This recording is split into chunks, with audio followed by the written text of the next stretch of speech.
하나님 말씀 열왕기하 7장 1절에서 9절 말씀입니다. 성문 어귀에 문둥이 4사람이 있더니 그 친구에게 서로 말하되 우리가 어찌하여 여기 앉아서 죽기를 기다리랴. 아멘. 정의는 승리한다. 정의는 반드시 승리합니다. 정의가 반드시 승리한다는 것은 보편적인 사고입니다. 사람들이 정의가 승리한다는 것을 진리인 것처럼 믿고 있으나 사실 전혀 진리가 아닙니다. 정의는 반드시 승리한다는 것은 보통 사람의 단순한 희망사항에 불과합니다. 정의는 반드시 승리하는 것이 아닙니다. 이와 비슷한 말로 역사가 심판한다는 말이 있죠. 역사가 심판한다는 말은 악에 대해서 당장 심판이 아니라 시간이 지나면은 진실이 밝혀질 것이라는 말입니다. 지금 세대에는 깨닫지 못하지만은 언젠가 다음에 반드시 역사적 심판이 있을 거라고 말합니다. 역사는 사실을 파악할 것이기 때문에 역사적으로 진실이 밝혀질 것이라는 것이지요. 이것은 진실이 아니라 악이 판치는 현실을 바꾸지 못하는 상황에 대해서 기대 심리로 자기를 위로하는 말에 불과합니다. 제 말이 좀 잔인하게 들리는가요? 당연하게 진리라고 믿고 있었던 사실에 대해서 전혀 빠져나갈 틈을 주지 않으니까 잔인하다 하는 말입니다. 역사가 심판한다는 말에 속지 마세요. 역사가 심판하는 일은 전혀 없습니다. 역사는 그 대가를 치루었을 뿐입니다. 우리나라 대한제국이 망한 것도 역사가 심판한 것이 아니라 그 전에 우리의 조상들이 행했던 대가를 치른 것입니다. 그러니까 현재에서 바르게 고치지 못하면은 시간이 지나면은 그 나쁜 영향을 받게 되도록 되어 있습니다. 그러니까 현재를 살아가는 우리는 우리의 현재에 대해서 책임감을 갖고 하나님 앞에 기도하며 우리의 일을 해야 합니다. 역사가 진실을 밝힌다고요? 이것 또한 아주 순진한 생각입니다. 지금도 보세요. 악당들은 역사를 조작하고 있습니다. 역사를 만들고 있는 것이에요. 지금까지 역사를 보면은 역사는 항상 승리자의 전유물이었습니다. 역사에 진실이란 없습니다. 역사적 사실이라고 믿어지는 것만 역사로 남아 있을 뿐이죠. 지나간 역사에서 정말 어떤 사건이 있었는지 그 사실을 알 수 없어요. 어떤 팩트라고 말하는 사실도 팩트일 수도 있고 팩트가 아닐 수도 있어요. 현재 일어나는 많은 사건에 대해서도 정말 어느 것이 팩트인지 알 수가 없어요. 아주 쉬운 예로 두 사람이 싸웠을 때 누가 진실인지 그것을 파악하는 것은 대단히 어렵습니다. 문화혁명도 사악한 문화 파괴였지만은 모택동을 따르는 혁명 동지들에게는 세상을 바꾸는 혁명이었습니다. 그러므로 우리는 정신 차려야 합니다. 사탄이 하와를 속였던 달콤한 말처럼 사악한 악당은 교묘한 말로 사람을 속입니다. 이데올로지스트들은 처음 하는 작업이 말을 발명합니다. 악당들은 항상 멋진 말부터 만들어냅니다. 프롤레타리아 혁명, 무산계급 곧 가지지 못한 자의 혁명으로 공산사회를 이루어야 한다는 것이죠. 소비에트, 노동자, 농민, 병사의 대표자가 구성하는 평의회로 왕정이나 귀족정의 봉건정의 귀족이 아니라 민중이 주도하는 사회를 만들어야 한다는 것입니다. 정풍운동, 정의로운 바람을 불러일으키는 운동이라고 하지만은 실제로는 상대방을 숙청하는 작업이었죠. 토지 개혁, 지주의 땅을 나눠서 공평한 사회를 만들자는 것인데 실은 지주를 약탈하는 것이었죠.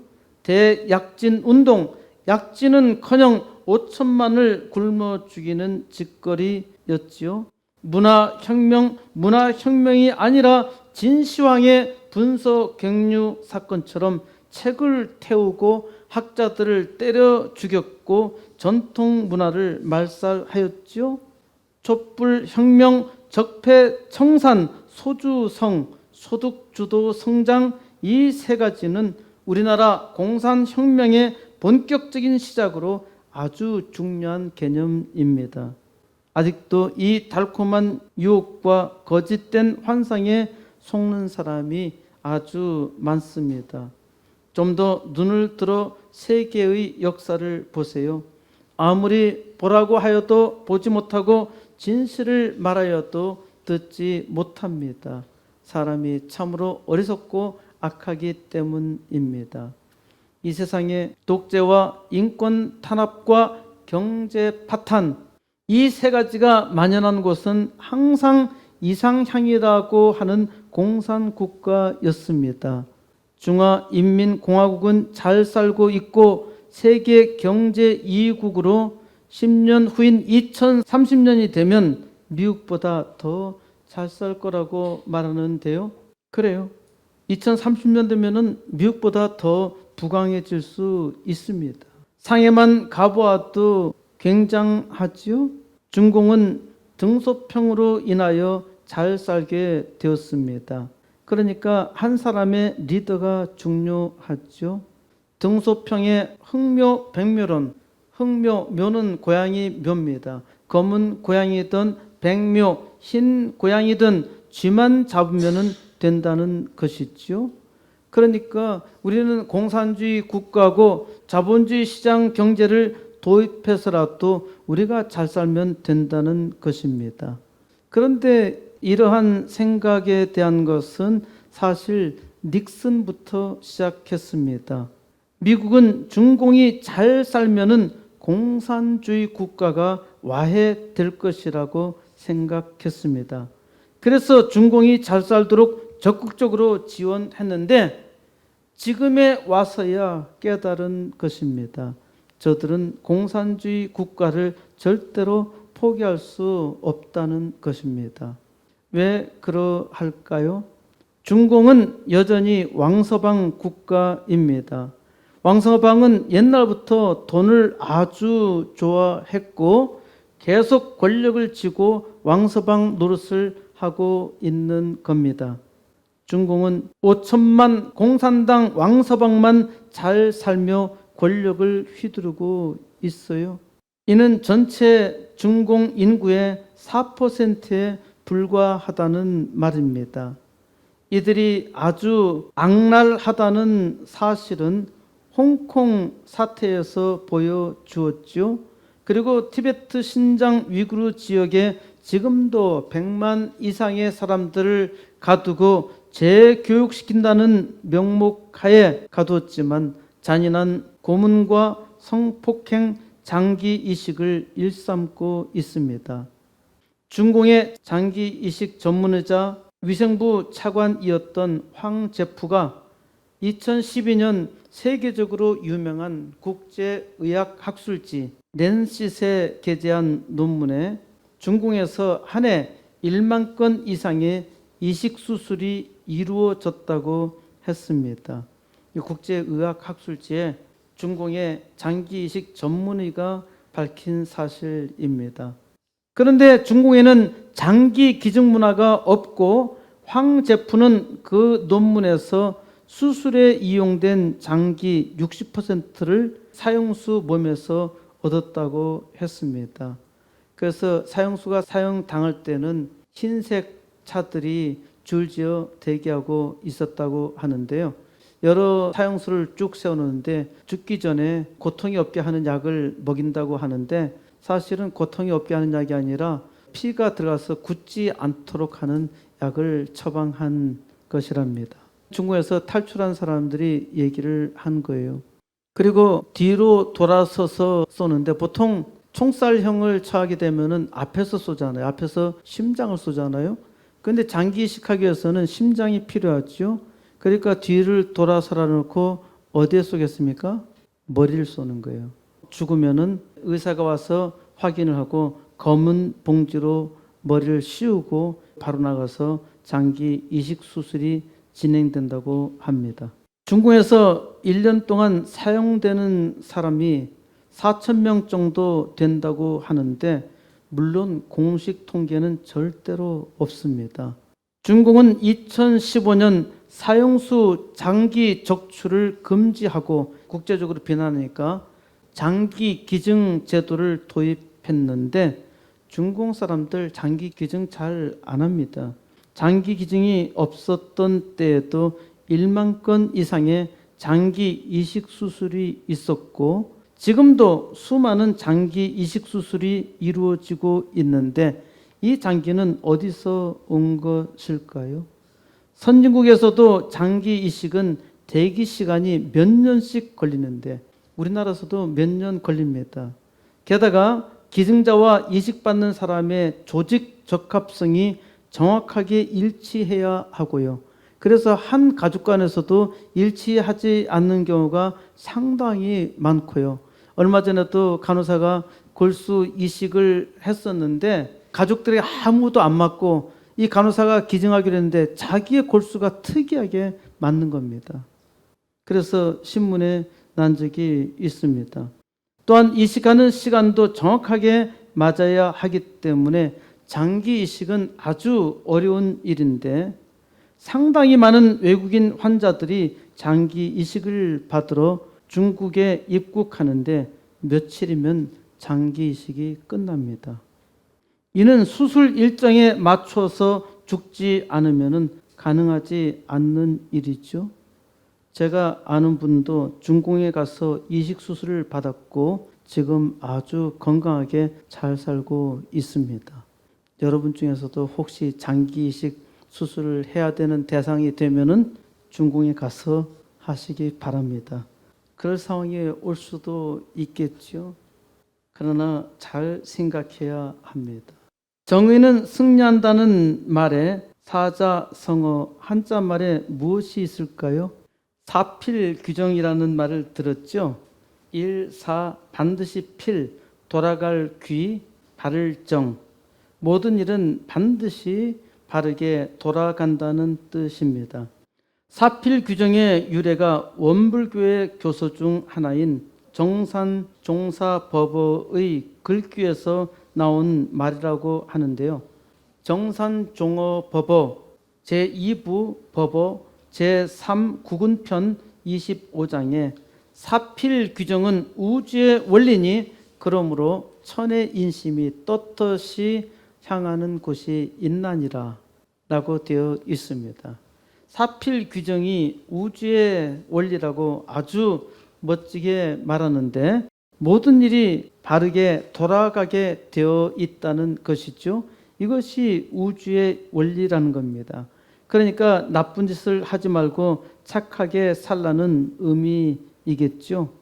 그런데 원불교에서 사필 규정이 유래되었다는 말은 새빨간 거짓말입니다. 구근편은 1972년 발행되었으니까 그때 사필 규정이라는 말을 차용한 것이죠. 악한 마귀는 이렇게 사실을 조작합니다. 구근편은 대한민국 건국론의 개요라며 대한민국의 국운, 국가의 운명을 예측하고 있다는데 이것도 거짓말이죠. 어떻게 국가의 운명을 예측할 수 있나요? 마귀는 두루 속이니까 속지 말아야 합니다. 성경에는 정의가 이긴다는 말이 없습니다. 시편 50편 6절에 하늘이 그의 공의를 선포하리니 하나님 그는 심판장이심이로다. 하나님이 의입니다. 하나님이 의를 선포하시는 거예요. 하나님이 심판장이십니다. 하나님은 심판하시는 분입니다. 하나님께서 세상에서 정의가 이기도록 하지 않으시고 왜 하나님이 심판을 하시나요?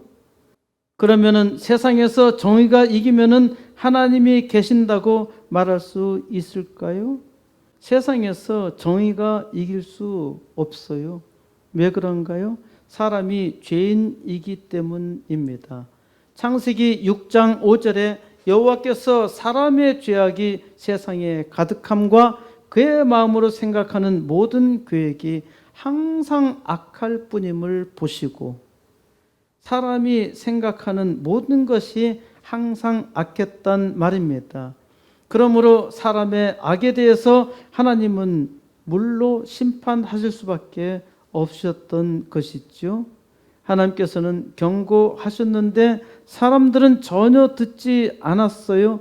그래서 노아의 때에 하나님은 온 세상을 물로 심판하셨고, 또 아브라함의 때에 소돔성에 대해서 유황불로 심판하셨습니다.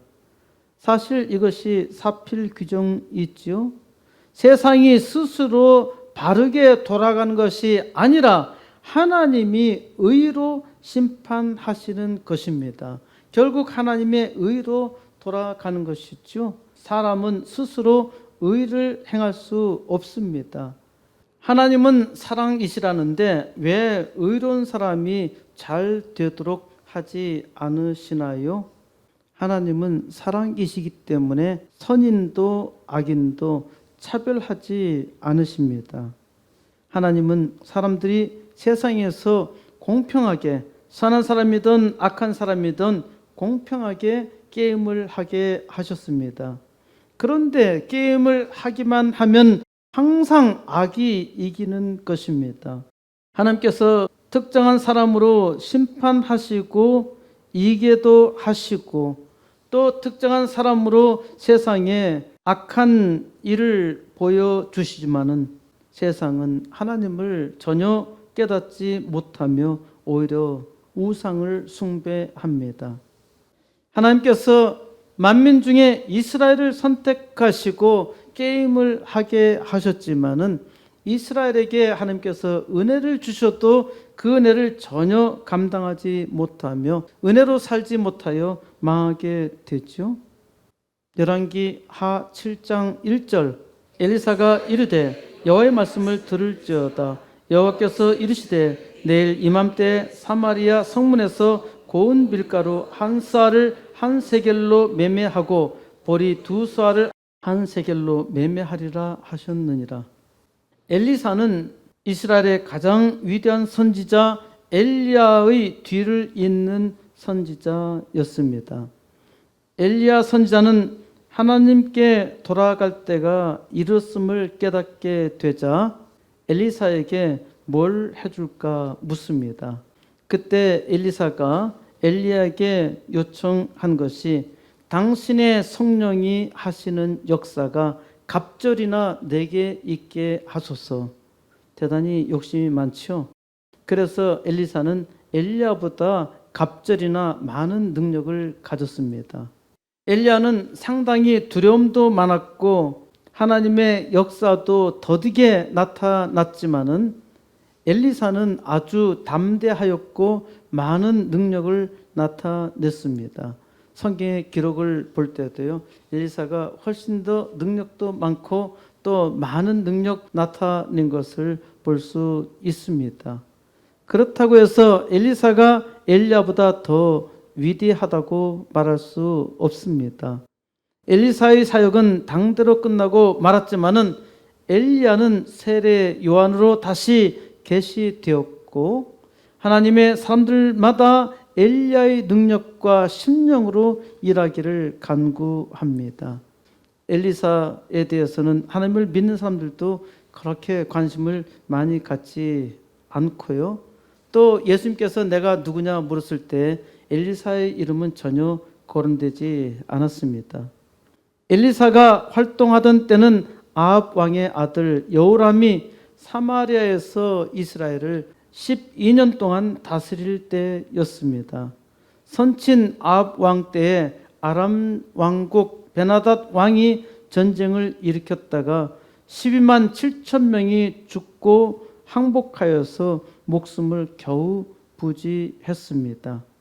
3년이 지난 후에 아합 왕이 자기 땅 길랏 라못을 되찾으려고 아람 왕국에 전쟁을 일으켰다가 우연히 죽게 됐죠. 우연이라지만은 하나님께서 정하신 일이었습니다. 그의 아들 아하시아가 대신하여 왕이 되어서 2년 동안 다스렸습니다. 후에 여호람 왕 때에 아람 왕 베나닷이 그의 온 군대를 모아 올라와서 사마리아를 포위했습니다. 열왕기 하 6장 25절 아람 사람이 사마리아를 에워싸므로 성중이 크게 줄여서 나귀머리 하나에 은 80세겔이요 비둘기 똥 4분의 1 갑에 은 5세겔이라 하니 아람 군대가 사마리아 성을 포위함으로 성안이 굶주리게 되었습니다. 그래서 나귀머리 하나에 은 80세겔이나 되었어요. 우리는 소머리나 돼지머리는 먹습니다만은 말머리 먹는다는 얘기 못 들었죠? 나귀머리가 먹을만 하겠습니까? 먹을 것이 그만큼 없었다는 말입니다. 그래도 나귀머리는 고기라고 상당히 비싸게 팔렸습니다. 그런데 재미있는 것은 비둘기 똥도 비싸게 팔렸습니다. 먹을 것이 없어서 비둘기 똥을 먹었을까요? 비둘기 똥은 사람이 먹을 수 없어요. 비둘기 똥이 있다면 비둘기를 잡아먹지요. 왜 비둘기 똥을 먹습니까? 아랍 사람은 허브 칼리를 참새의 똥이라 부릅니다. 진경제로 쓰이는 아사파이티다, 아위제라고 하는데 독일어로 악마의 똥입니다. 영국의 어떤 지역에서는 야생 히아센스가 꽃에 선명한 표시가 나타나는 것을 보고 죽은 사람의 손이라고 부릅니다. 히아신스 아시죠? 야생 히아신스를 죽은 사람의 손이라고 부릅니다. 그러니까 비둘기 똥도 실제 비둘기 똥이 아니라 먹을 만한 식품이었고 비둘기 똥 4분의 1 갑에 은 5세겔, 갑이라는 말이 나오죠. 갑은 마른 것을 재는 단위로 이것으로 볼 때 건조 식품이었습니다. 학자들은 비둘기 똥은 아마도 콩 종류이었다고 말합니다. 그러니까 여기서 나오는 비둘기 똥은 마른 콩을 이야기하는 것이겠죠. 이스라엘 왕이 성 위로 지나갈 때 한 여인이 와서 외치며 도와달라고 합니다. 왕이 내가 어떻게 너를 도울 수 있겠나? 여호와 하나님께서 너를 돕지 아니하시면은 내가 무엇으로 너를 도우랴? 내가 너를 도울 수 있는 것이 아무것도 없다는 말입니다. 그런데 이 여인이 왜 이스라엘 왕에게 요청했을까요? 28절 또 이르되 무슨 일이냐 하니 여인이 대답하되 이 여인이 내게 이르기를 내 아들을 내놓아라 우리가 오늘 먹고 내일은 내 아들을 먹자 하매 사마리아 성 중에 먹을 것이 없어 서로 인육을 먹었던 것입니다. 중공의 모택동이 1958년 대약진 운동을 하면서 아주 잘 살게 해주겠다. 영국보다 너희를 더 잘 살게 해주겠다고 하였는데 오히려 대기근을 초래하였고 무려 5천만 명을 굶어 죽였습니다. 세상에 이렇게 멀쩡한 나라에서 5천만 명이나 굶어 죽이다니. 5천만 명이 어느 정도입니까? 지금 우리나라 인구예요. 우리나라 인구 전체를 다 죽였다는 말이 되죠. 극심한 굶주림에 사람들은 낯선 사람, 친구, 가족의 시체를 먹었다고 했죠.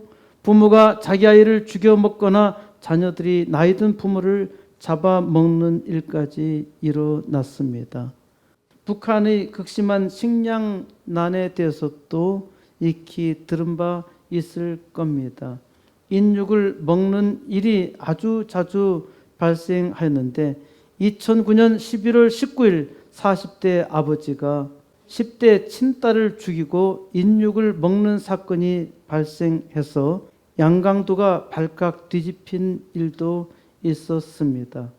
1997년 7월에는 대흥단 군에서 외부 사람을 납치해서 인육을 먹은 혐의로 마을 주민 18명이 처벌받은 사건이 있었는데 17명은 개고기인 줄 알고 먹었다고 합니다.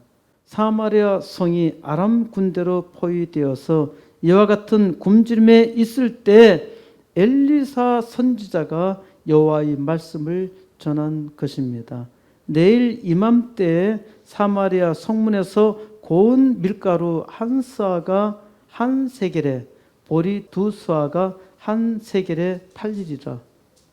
이제 정상적으로 시장이 돌아간다는 이야기죠. 이 놀라운 소식이 여호와 하나님께서 말씀하셨다는 것입니다. 절망 중에 구원의 복음이죠. 그런데 믿지 못할 일이 일어납니다. 7장 2절로 다시 갑니다. 그때 왕이 그의 손에 의지하는 자 곧 한 장관이 하나님의 사람에게 대답하여 이르되 여호와께서 하늘에 창을 내신들 어찌 이런 일이 있으리요 하더라. 엘리사가 이르되 내가 내 눈으로 보리라. 그러나 그것을 먹지는 못하리라 하니라. 왕이 그의 손에 의지하는 장관이라고 하니까 이 장관이 왕을 좌지우지했다는 악당이라는 말이죠. 이 장관이 하나님의 사람 엘리사 선지자에게 말합니다.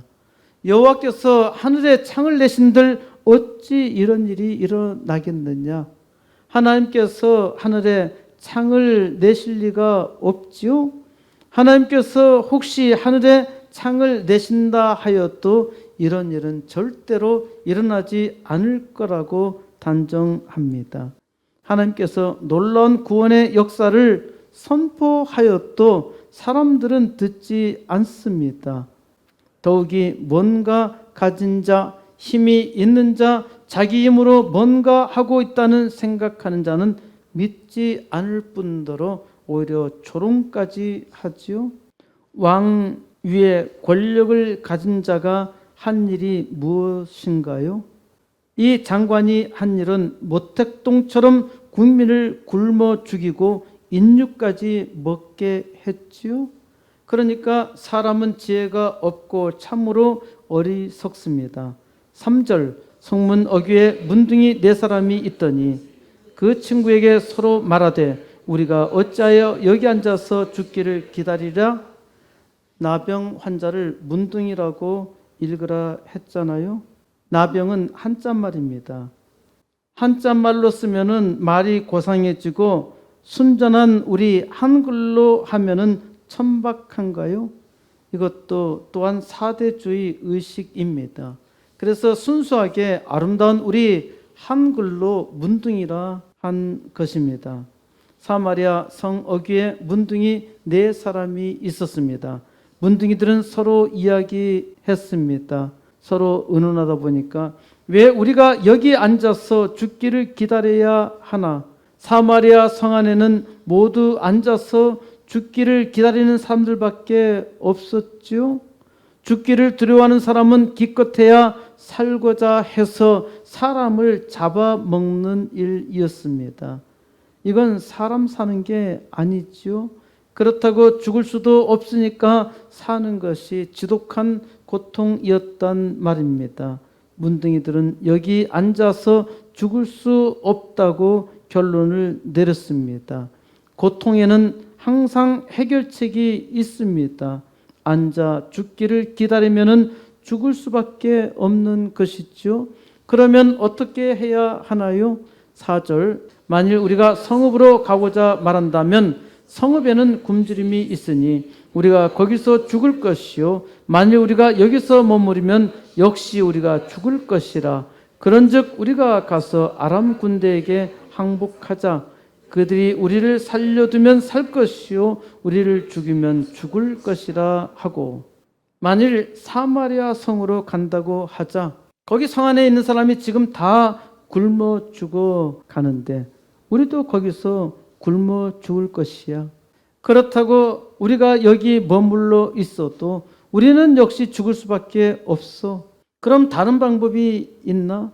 여기 있으나 가서 죽으나 죽는데 그래도 저쪽으로 가면은 죽을 수도 있지만은 살아날 구멍도 있잖아.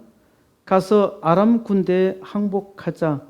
거기서 살려주면 사는 것이고 죽이면 죽는 것이지. 본래 죽을 확률은 100%였잖아요. 그런데 이렇게 생각하니까 이제 살 확률이 50%입니다.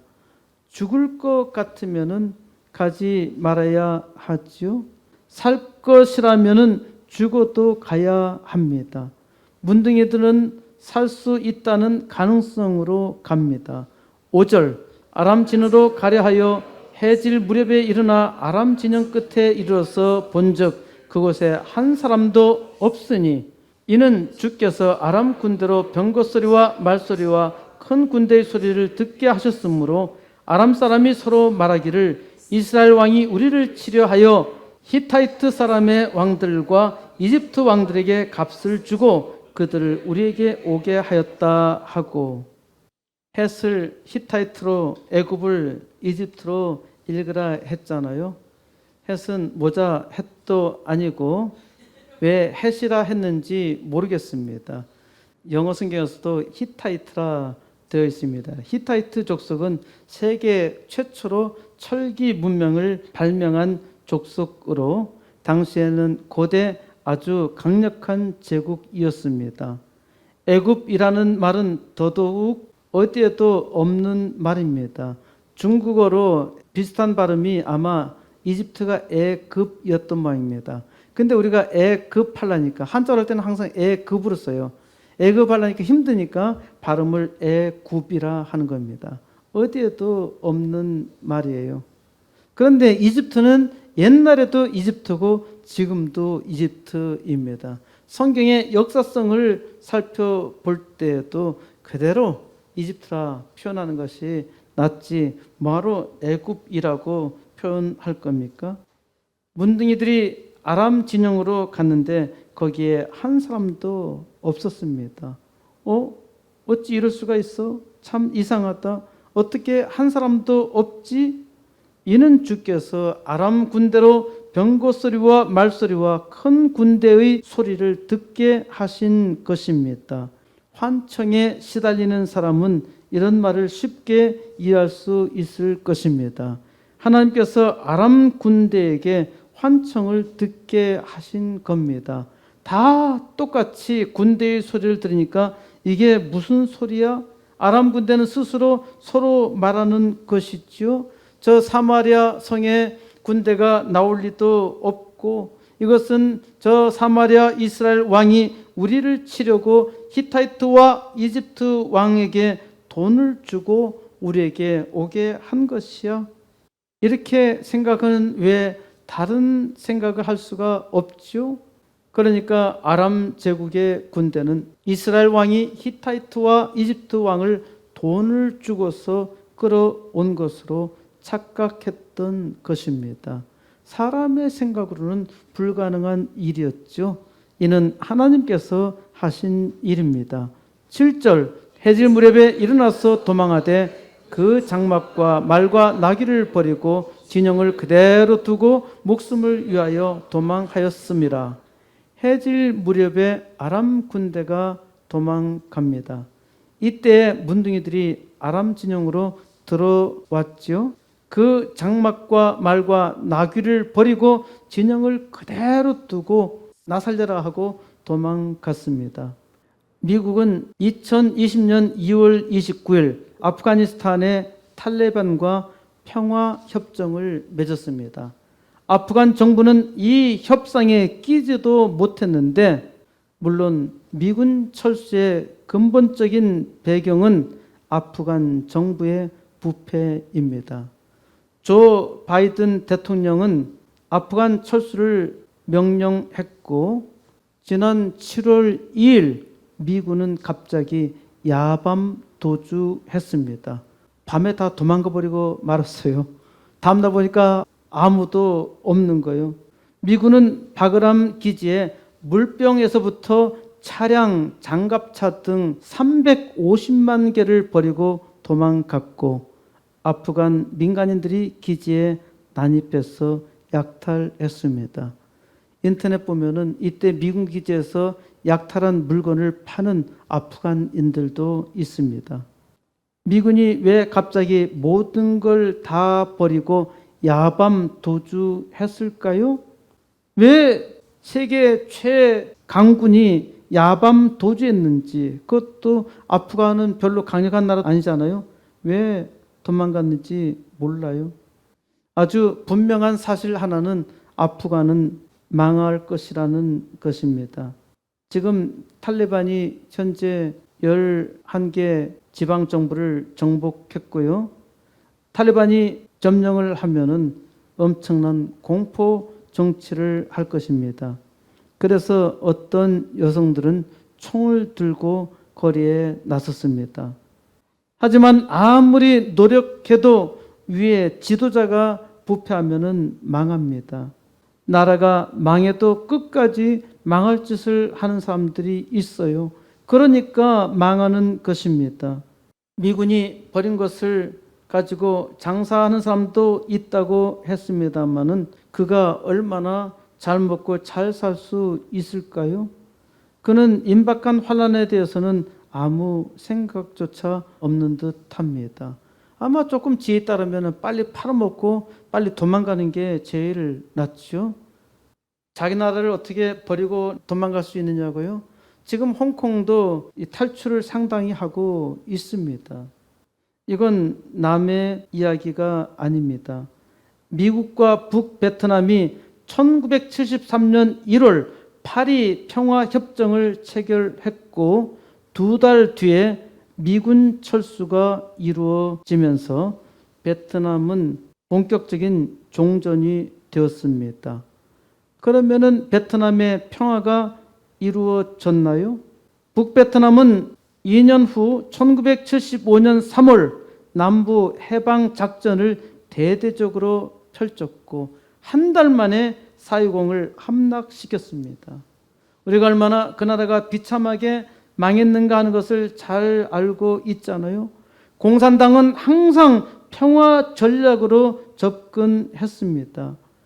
북조선은 핵폭탄을 만들었고 우리 문다이 대통령은 평화협정을 맺었습니다.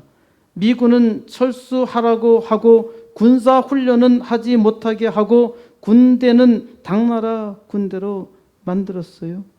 뭔가 보이지 않나요? 그 다음은 잘 생각해야 합니다. 망할 수도 있다는 말입니다.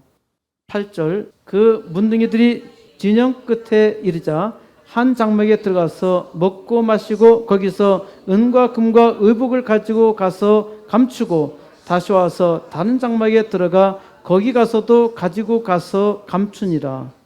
문둥이 망할 짓은 이렇게 하는 것이죠. 부지런히 먹고 마시고 은과 금은 부지런히 숨깁니다. 이것이 혼자 사는 방법이죠.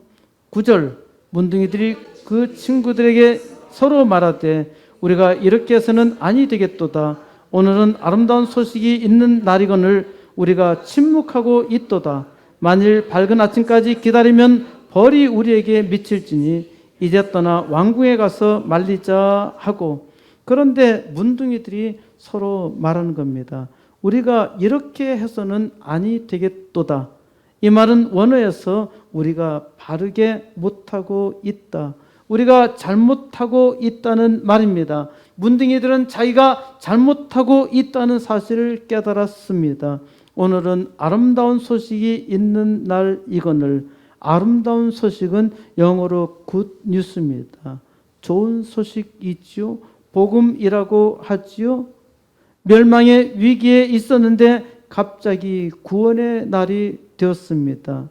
태평양 전쟁이 막바지에 이뤘을 때 일본은 아주 잔혹하게 우리나라에서 모든 것을 빼앗아 갔고 남자든 여자든 다 전쟁터로 몰아넣어 죽게 죽게 했고 해방되기 바로 이틀 전에 8월 17일 우리나라에 대부분 인사를 살해야 할 그런 계획을 세웠습니다. 죽기 이틀 전에 살아난 거예요. 이 절명의 위기 때에 일본의 원자폭탄 2방이 떨어진 것입니다. 일본의 항복이 얼마나 감격스러운 복음이겠습니까? 진짜 복음은 우리를 죽음에서 건져내신 예수 그리스도의 십자가입니다. 십자가로 죽음과 절망 속에서 살던 우리가 이 땅에서 축복과 영원한 생명으로 사니까 얼마나 놀라운 일입니까? 하나님의 은혜로 우리는 기뻐하며 영원히 행복하게 살 수 있죠. 우리가 침묵하고 있도다. 만일 밝은 아침까지 기다리면 벌이 우리에게 미칠지니 이제 떠나 왕궁에 가서 알리자. 문둥이들은 살고자 먹기 위해서 왔는데 이게 아니다. 이게 잘못되었다는 사실을 깨달았습니다. 우리끼리 여기 앉아서 조용히 잘 먹고 잘 살고 여기 것을 가지고 사라지자 생각했는데 이것이 상당히 잘못되었다는 것을 깨달은 것입니다. 이게 문둥이만의 일이 전혀 아닙니다. 하나님께서 문둥이를 통해서 일하신 것이죠. 우리가 지금 잠잠하고 있구나. 우리가 지금 침묵하고 있구나. 이건 아니지. 가자. 지금 가서 전하지 않고 나중을 기다린다면은 그건 우리에게 가혹한 벌이 될 거야. 지금 전하지 않으면은 안 돼. 지금 전하지 않는 것이 우리에게 징벌이야. 우리 지금 가자. 왕궁에 가서 전하자. 10절 가서 성읍 문지기를 불러 그들에게 말하여 이르되 우리가 아람진에 이르러서 보니 거기에 한 사람도 없고 사람의 소리도 없고 오직 말과 나귀만 매여 있고 장막들이 그대로 있더이다 하는지라. 그가 문지기들을 부르매 그들이 왕궁에 있는 자에게 말하니 왕이 밤에 일어나 그의 신복들에게 이르되 아람 사람이 우리에게 행한 것을 내가 너에게 알게 하노니 그들이 우리가 줄인 것을 알고 있으므로 그 진영을 떠나서 들에 매복하고 스스로 이르기를 그들이 성읍에서 나오거든 우리가 사로잡고 성읍에 들어가겠다 한 것이니라 하니. 문둥이들이 전한 아름다운 소식을 왕이 들었습니다.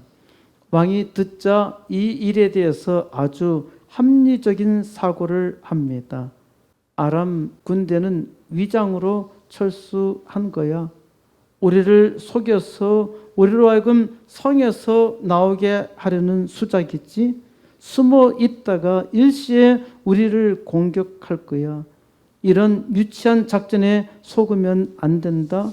왕은 자기의 지혜를 말합니다. 13절 그의 신하 중 한 사람이 대답하여 이르되 청하건대 아직 성중에 남아있는 말 5마리를 취하고 사람을 보내 정탐하게 하소서. 그것들이 성중에 남아있는 이스라엘 온 무리 곧 멸망한 이스라엘 온 무리와 같으니이다 하고 그들이 병거들과 그 말들을 취한지라.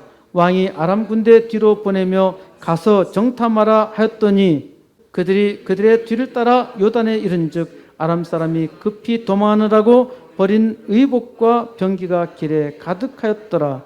사자가 돌아와서 왕에게 알리니 백성들이 나가서 아람 사람의 진영을 노략한지라.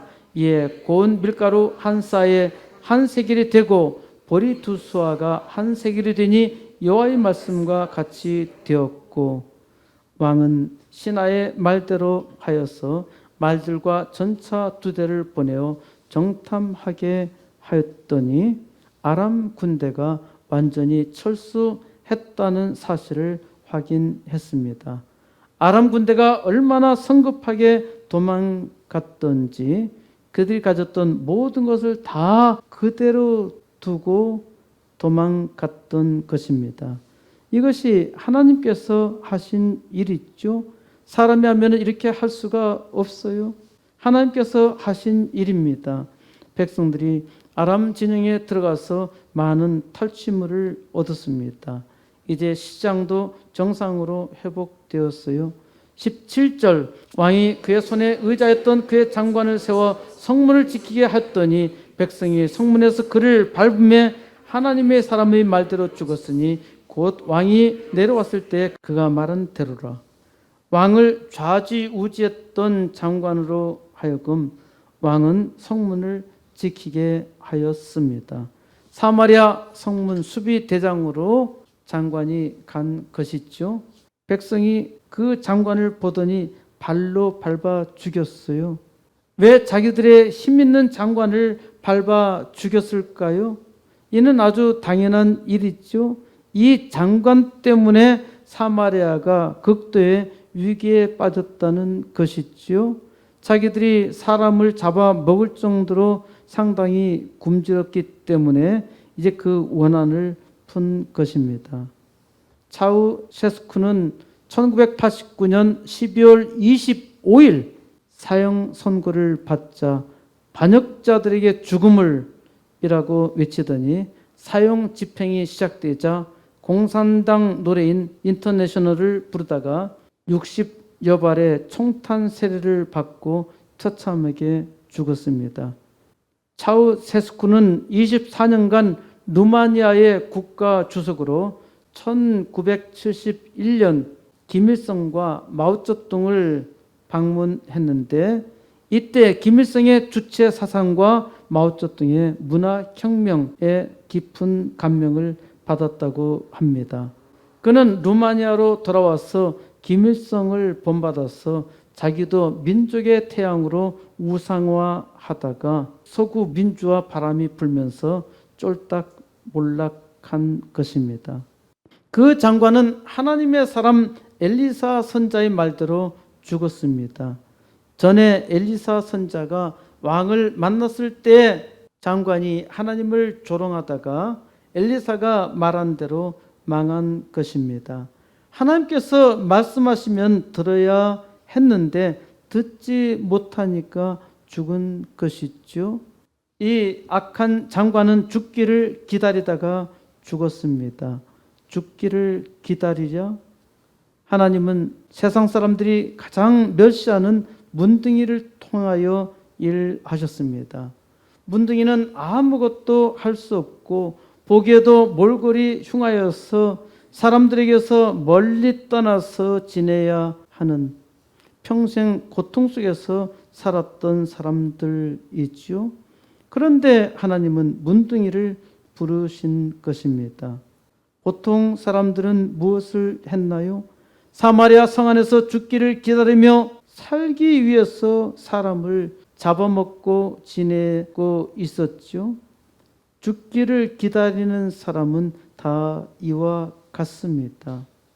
우리는 우리 자신이 죽기를 기다리는 사람인지 잘 생각해 보아야 합니다. 죽기를 기다리는 사람은 이 땅에서 죽을 일을 합니다.